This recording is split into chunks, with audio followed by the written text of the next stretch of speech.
Well, as you can see, Bill Muncey is a bit wet, shaken up perhaps, but he appears to be all right. And as he makes his way back toward his trailer and looks for a towel, let's see if we can find out what happened. Bill? All I did was develop an oil leak during a warm-up, and I couldn't see, so I had to throw my goggles off, and I hit some rollers. No, I'm fine. I didn't get a mark, really. Your chest all right? Yeah, I just Leg? out of breath. It just knocked the wind out of me. I'm just great shape. You broke my toy. I know it. I lost our Gold Cup. That's where I hurt. No, you're okay. We can fix the boat. Well, some toy. You heard owner Lee Shanus say, "You broke my toy." Well, it sits on the bottom of the river right now. There's Bill Muncey's wife, Fran, coming to the pier to greet him, but he's all right, and we'll hear more from him a little later. Obviously, this has stopped things in Madison, Indiana, and the Gold Cup race for a little while.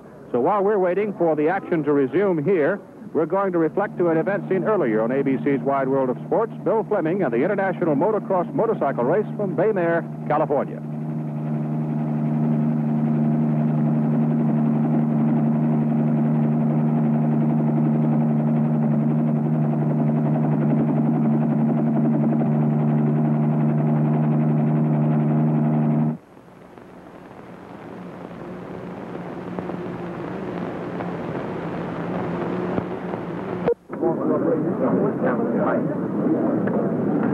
Keith Jackson back here at the pits along the Ohio River, Madison, Indiana, and we're just a few minutes away from the final heat in the Gold Cup race. With me, Bill Muncey, whom we have seen in action earlier today. You look drier. You know what, Keith? I've never been one to believe really in luck. I believe in God, and I believe in preparation. And if you could make a differentiation between luck and breaks, I'd maybe listen to you a little bit. But today wasn't my day, I guess. We tried awfully hard. This is a fast track, and we were running very, very fast. It's one of those things. Bill, I guess there's never been a Gold Cup race, or certainly not very many, in which they just ran off right on schedule and everything went according to plan. You have been involved in 3 incidences in which there have been some arguments and protests and what have you. We've heard the other side of it. Now we'd like to take some of our film, go back and freeze the frame, stop it, slow it down, and take a look at it with you. Well, in my opinion, Leif Borgerson and the Hallmark Holmes were moving up into the apex of 2 rooster tails, the Budweisers and mine. And when he got up in there, if he'd have remained in the lane that he was in, I think he'd have probably negotiated the corner beautifully. But I think from a strategic point of view, he probably decided to be wiser, not to take a chance and get wet down and to go through my tail and move on the outside. And sometimes this can work beautifully. You maintain your boat speed, you go through the tail, you don't get wet, you accelerate off the exit pin. Now, here we are on the rerun of 1A, the Budweiser on the right and you on the left. Well, my boat is a little bit out of attitude, and sometimes when you come down on it, it'll veer to the right or to the left. But in this instance, as you can see, we were able to go to we went to the port side just a bit, and there was enough room, another lane up there for the Budweiser to negotiate.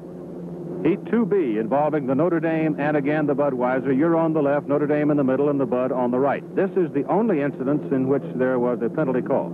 And this seems to be an identical situation where the Notre Dame is coming up into the apex of 2 rooster tails, the Budweisers and mine, and the throttle works both ways. You have to back off and go through a tail or stay in the lane that you're in. And I think if he'd have stayed in the lane that he was in, he'd have negotiated that corner in great shape. There was a lot of room for him to move there. But the rooster tails, as you turn left, fall to the right. And he probably didn't want to really get caught in either one of them. I think it was a mistake or an error in judgment.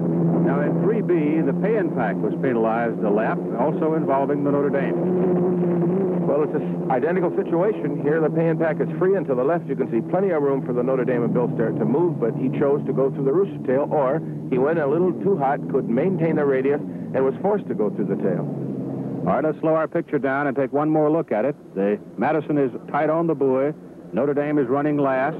Starts to slide out to the right as the field made its turn, and it was this moment that cost the pay and pack a lap penalty. The ruling was that he had chopped the Notre Dame, whereas I think you can see the Notre Dame seemed to slide off to the right as the rest of the field was making the turn. But judgment calls are always tough. And so we come to what is always the most exciting moment in any kind of racing competition, those few breathless moments just before the finale. Now, here are the 5 boats that will go into the final heat. Atlas II, driven by Terry Sterrett with 1,100 points. Miss Madison, driven by Jim McCormick with 1,000 points. Pay and Pack, driven by Billy Shoemaker, 869 points. Town Club with Fred Alter driving, 750 points. And the Budweiser with Dean Chenoweth at the wheel, 700 points. Now let's consider the possibilities, looking at the Atlas II with 1,100 points and Madison with 1,000 points. If, for example, Madison should win the final heat, 400 points, Atlas II takes second place for 300 points, they would wind up tied in total points. The boat that comes across that finish line first, the order of finish, will determine the winner of the Gold Cup, even if they should wind up tied in points. The final huddles for the final heat of the 1971 Gold Cup race. Miss Budweiser, last year's national champion, last year's Gold Cup winner. On the right, George McKern, his driver, Dean Chenoweth, co-owner, Bernie Little. Everybody has to know what's going on in this race, Keith, because the points are extremely important. The Budweiser hasn't had a great day today, but they might catch the Atlas van lines. Here you have them. Terry Starrett, Jim Kurth, Lee Shanus. Everybody is talking about the strategy, because as you drive the boat, you've got to add the points. And here you have Jim McCormick, who, along with Harry Volpe and Tony Steinhauer and Bobby Humphrey, you represent the city of Madison, who've done an amazing thing. Really, they went out and bid for the Gold Cup. They've staged it magnificently, and now they're on the threshold of possibly winning it. It's got to be a magnificent thing for them. Seems to be pretty good. I believe the wind the way it is right now will be much better than it was yesterday, because it's dissipating the wake of the other boat with the chop, which is a lot better than having the flat water like we did yesterday when the wake of the other boat just lays there.